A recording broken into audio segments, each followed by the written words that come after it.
आज मैं जिस सीरीज के बारे में बात करने वाली हूँ उसको देखने के बाद मेरे दिमाग में सिर्फ एक ही सवाल था, यार इतनी अच्छी वेब सीरीज होने के बाद भी इसकी चर्चा लोग क्यों नहीं कर रहे हैं। सच बोलूं तो मैं सिर्फ टाइम पास के लिए इसको देखने बैठी थी, लेकिन जैसे जैसे वेब सीरीज आगे बढ़ती गई वैसे वैसे मेरे दिमाग की भी हालत एकदम खराब होती गई। क्यों ऐसा भी हो सकता है, मैंने कभी एक्सपेक्ट नहीं किया था कि ये सब चीज भी होती है। इसको देखने के बाद से तो लड़कियों का शादी पे से विश्वास ही उठने लगा है। मेरा भी कुछ ऐसा ही रिव्यू है इसको देखने के बाद में। मैं भी इसको देख के कुछ समझ में नहीं पाई थी, एकदम शॉक्ड में चली गई थी कि यार ये क्या है। सो जानने के लिए वीडियो को पूरा एंड तक जरूर देखना। तो क्या हाल है दोस्तों, मेरा नाम है श्रद्धा और यहाँ मिलता है बिना चमचागिरी के एकदम सीधा सीधा ओपिनियन। तो वीडियो को शुरू करते हैं। इसके पहले अगर आपने मेरे चैनल को लाइक सब्सक्राइब नहीं किया है तो प्लीज वीडियो को लाइक और चैनल को सब्सक्राइब कर देना। तो आज मैं बात कर रही हूँ चिरैया वेब सीरीज के बारे में। आप लोगों ने भी इसे देखा है या नहीं देखा है मुझे कमेंट बॉक्स में जरूर बताना।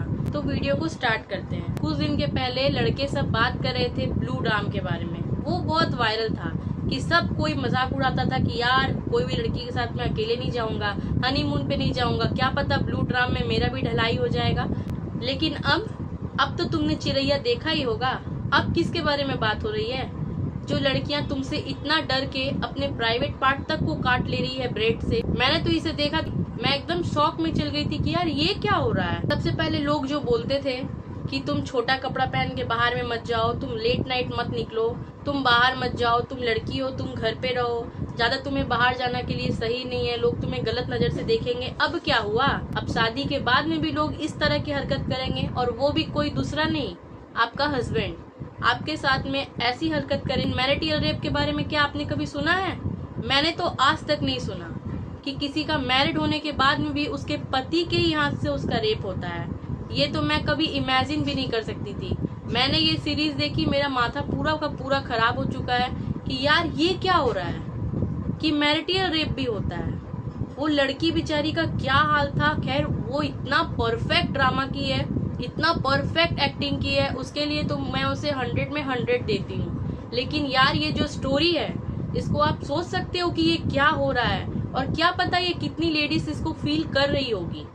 हम लोग तो आज ये पहली बार स्टोरी देखे हैं, तो मुझे ये फर्स्ट टाइम पता चला कि यार ये भी होता है। मैंने तो सिर्फ रेप ही सुना था, लेकिन मैरिड के बाद में अब उसके साथ में बेचारी के साथ में ऐसा कुछ हो रहा है तो ये कोई भी इमेजिन नहीं कर सकता है। सबसे पहले जब मैंने ये चिरैया का नाम सुना तो मुझे लगा कि नॉर्मल सी कोई सीरीज होगी। मैंने कभी सोचा ही नहीं था कि इसके अंदर का जो मैसेज है ये इतना बड़ा होगा और ये इस तरह का होगा। लेकिन इस सीरीज के बारे में सबसे एक अच्छी बात जो मुझे लगी है, वो जो विक्टिम थी लड़की, इसकी जो सपोर्ट करती है उसकी भाभी, ये मुझे यार इसका बेस्ट पार्ट लगा है कि वो एक अकेली लेडीज थी जो उसका साथ दी, वरना ये कभी नहीं पॉसिबल हो पाता। इतना पूरा घर से लड़ गई। वो एडुकेटेड नहीं थी, लेकिन उसका अंदर में ये था कि अगर वो कहीं गलत देखती थी तो उसका सपोर्ट नहीं करती थी। तो इसी के चक्कर में मुझे ये जो यार हुक मिला है ना, इसमें मुझे बहुत अच्छा, एकदम ऐसे ही होना चाहिए लेडीज को जो किसी का सपोर्ट करे, दुख मुसीबत में किसी का साथ दे, वो ही एकदम असली लेडीज है। क्योंकि हंसी मजाक में तो यार कोई भी आ जाते हैं। कोई भी दोस्तों लड़की होती है, उसका एक ड्रीम होता है कि मैं अब शादी हो गई है मेरी, अब मेरा नया लाइफ शुरू होगा, जो मेरे माँ बाप के घर का वो चैप्टर अब क्लोज करके वो आती है दूसरे चैप्टर में कि अब मेरी शादी वगैरह हुई है, मैं अपने ससुराल में जाके अच्छे से सबके साथ में बिहेव रखूंगी, अच्छा खासा खुश रहूंगी। लेकिन वो बेचारी, एक तो पहले से ही उसका तबीयत खराब, खैर वो मैटर नहीं करता है कि तबीयत तो ठीक भी हो जाएगी। जब उसका तबीयत ठीक था तो भी उसका पति जो था वो उसके साथ में ऐसा ही बिहेव कर रहा था, तो वो तो एकदम घटिया ही था ही।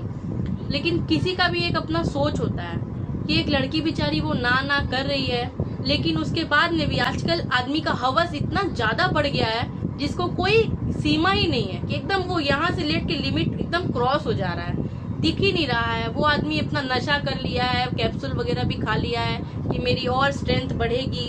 उसके बाद में लड़की बेचारी कितनी तकलीफ में है, लेकिन फिर भी उसके साथ में जबरदस्ती वो किए ही जा रहा है। इतना ऐसा दरिंदा इंसान को ना क्या ही बोलूं यार, छोड़ो, एकदम मूड स्पॉइल कर दिया मेरा तुम्हें देख के। इसी स्टोरी पे जब हनीमून पे भी गया है तो भी वो लड़की किसी तरह से बोल रही है कि हम लोग एक फ्रेंडशिप के साथ में रिलेशन अपना शुरू करते हैं। ठीक है यार, वो बेचारी मौका दे रही है रिश्ता को, इतना होने के बाद में भी उसके साथ में उसको उस आदमी से डर लगने लगा है। लेकिन उसका वही हाल है, उसको सिर्फ बस बॉडी से ही मतलब है, उसको और कोई से मतलब नहीं है। तो आजकल लड़कों का सिर्फ यही हाल रह गया है, सिर्फ बस बॉडी से ही मतलब है, कोई इमोशन अटैच नहीं है, कोई फीलिंग से कोई मतलब नहीं है, बस सिर्फ बॉडी चाहिए, क्योंकि अपना नीड फुलफिल करना है। लड़कियों का खुशी से कोई किसी को मैटर नहीं कर रहा है। आप मेरी बात से अगर सहमत है तो अपनी राय कमेंट में जरूर दें। वो हनीमून पे अपना जर्नी स्टार्ट करना फिर से चाह रही है कि चलो हम अपने नया जर्नी शुरू करते हैं, जो हुआ उसको भूल जाते हैं। लेकिन फिर भी हाँ यार, जर्नी तो स्टार्ट इसी से ही होगा। तुमको बॉडी नहीं मिलेगा तो फिर जर्नी कैसे स्टार्ट होगा। बस उसका तो यही मोटिव था। लास्ट में वो लड़की बेचारी वॉशरूम में जाके, कोई भी आप एक ब्लेड से अपने हाथ में यहाँ पे भी कट लगा के देखोगे तो आपको पता चलेगा कि यार क्या होता है। मेरा तो वो जब सीन मैंने देखा, मेरी तो हालत ही खराब हो गई कि यार ये क्या कर रही है लड़की, अपना कोई प्राइवेट पार्ट को ब्लेड से काट रहा है किसी से बचने के लिए। ये एकदम बोल ही नहीं सकते इसके बारे में कि यार ये क्या हो रहा है। हालत खराब हो गई मेरी भी देख के। उसके बाद भी ये लड़के को शर्म नहीं है, उसमें भी बोलता है कि क्या हो गया यार, हम तो पति हैं, अब इसमें रेप कैसे हो गया, हम तो कर ही सकते हैं इसके साथ में, हम तो इसके साथ में सो ही सकते हैं। इसको बस वही लग रहा है, उसको ये नहीं फर्क पड़ रहा है कि तुमसे वो कितना डर गई कि अपना आप को बचाने के लिए बेचारी अपने ऊपर ब्लेड चला रही है। आजकल का माइंडसेट कैसा हो गया है ये तो आप देख ही रहे हो, सिर्फ सबको बॉडी से ही मतलब है। जो बेचारी अच्छी लड़की है, अपना आराम से स्टार्ट करना चाहती है जिंदगी, उसके साथ में कोई अगर घटिया लड़का ऐसा ऐसा काम करता है तो वो बेचारी का क्या हालत होता है। उसका तो पूरा लाइफ का एक यहाँ पे सदमा आ जाता है कि ये देखो मेरे साथ में क्या हो रहा है। एक हस्बैंड वाइफ हो, आपको पूरी जिंदगी साथ में बितानी है, इसके बाद में आप ऐसे करते हो किसी लड़की के साथ में, तो ये एकदम डिस्गस्टिंग है। अब बात करते हैं इसकी एक्टिंग के बारे में। तो एक्टिंग तो नो डाउट मुझे सबकी बहुत अच्छी लगी है, क्योंकि एकदम रियल लगा है मुझे 1% के लिए भी नहीं लगा कि ये लोग मूवी बना रहे हैं, कि ये लोग एक ड्रामा के लिए सीरीज कर रहे हैं, प्रमोशन करना है। मुझे ऐसा बिल्कुल नहीं लगा। ब्लू ड्रम में जिसकी डलाई हुई है, ये टॉपिक बहुत ज्यादा ही चर्चा में था, लेकिन ये आदमी जो इस तरह का कांड करता है किसी लड़की के साथ में, उसका क्या होना चाहिए, इसके ऊपर भी आपकी क्या राय है जरूर बताइएगा। ये लोग क्या सोचते हैं कि मैं किसी लड़की के साथ में जबरदस्ती नहीं कर रहा हूँ, तो ये मेरा राइट है कि मैं अपनी वाइफ के साथ में कुछ भी कर सकता हूँ। तो ये चीज जो सोच है, ये हम लोगों को बदलना है कि आप किसी के साथ में, चाहे वो आपकी वाइफ क्यों ना हो, उसका मर्जी के बिना आप उसके साथ में कुछ नहीं कर सकते हो। उसकी भी एक मर्जी है, उसका भी एक लाइफ है।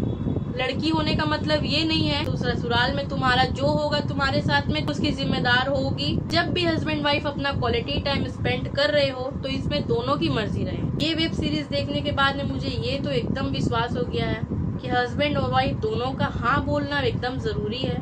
इसके बिना कोई किसी के साथ कुछ मत करो यार। किसी की भी अपनी जिंदगी होती है, किसी को खराब करने का राइट नहीं है। अब इस सीरीज की कास्टिंग के ऊपर में मुझे एक कमी लगी थी कि जो लोग फास्ट सीरीज देखना पसंद करते हैं ना, तो उनको शुरू का 1 या 2 एपिसोड थोड़ा धीमा लग सकता है, क्योंकि वहां से ये सब जो कांड होता है ये शुरू नहीं होता है, वो थोड़ा पीछे से स्टार्ट होता है। जब इन लोग का मैरिज हो जाता है उसके बाद में, तब वहां से जो कंटिन्यू सीन शुरू होता है वो यहाँ पे स्टॉप करता है। आप लोगों में से किस किस ने चिरैया देखी है, और अगर किसी ने नहीं देखी है तो प्लीज मेरी बात सुनने के बाद में जरूर आप एक बार देख लीजिएगा। सो मेरा ओपिनियन आपको इस सीरीज के ऊपर में कैसा लगा, मेरे कमेंट बॉक्स में मुझे आप जरूर बताइएगा। मैं ऐसे ही सीरीज की ऑनेस्ट रिव्यू देते रहती हूँ। आपको अगर ऐसे ही ऑनेस्ट रिव्यू अच्छी लगती हो तो प्लीज मेरे चैनल को सब्सक्राइब जरूर कर लेना। वीडियो अच्छा लगा हो तो प्लीज वीडियो को लाइक करिएगा। तब तक के लिए बाय बाय, ध्यान रखिए अपना।